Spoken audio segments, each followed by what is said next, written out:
Prague's Stare Mesto, the historic Old Town Square is one of the most popular tourist spots in the world.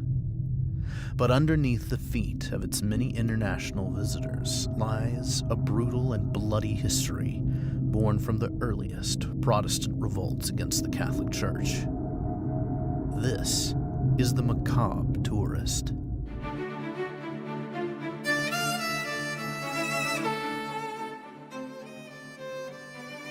Located in the Old Town Quarter not far from St. Charles Bridge, Prague's Old Town Square charms tourists from all over the world with its 14th century astronomical clock,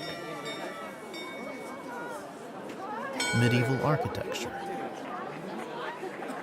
seasonal markets, and the many street performers and tour guides. The square lends an almost carnival atmosphere were it not tempered with the sights of a violent past.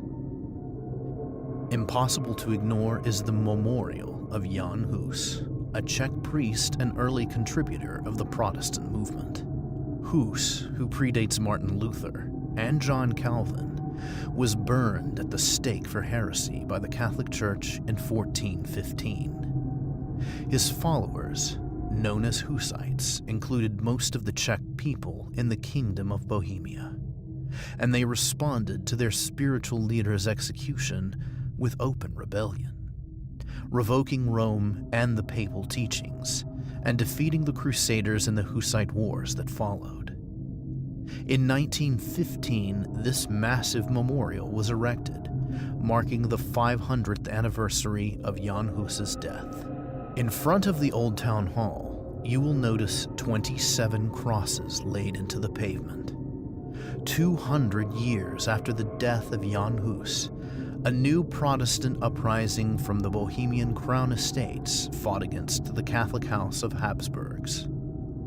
After the Battle of White Mountain and the defeat of the Bohemian army, 27 leaders of the revolt were executed on this spot on June 21, 1621. The executioner, Jan Midlarsh, would behead 24 of them and the remaining 3 to be hanged. Midlarsh was himself a Protestant and sharpened 4 swords to a razor edge to give the quickest and as painless death as possible. The heads were gathered and collected into 2 iron baskets, which were put on display on either end of the St. Charles Bridge for nearly 2 decades. After the executions, legend has it that Midlarsh retired to this tavern for food and drink. Patrons can still gather and dine in the same location. The town square was heavily damaged by the Nazis in World War II. But after the liberation of Czechoslovakia in 1945, Old Town Square began to be rebuilt against the backdrop of Soviet communist control. After the Velvet Revolution in 1989, democracy returned, and on New Year's Day 1993, Czechoslovakia dissolved into the Czech Republic and Slovakia. Now, foreign visitors are free to visit Old Town Square and witness the beauty of the architecture, and learn about the often violent history this ancient city has witnessed. Until next time, memento mori.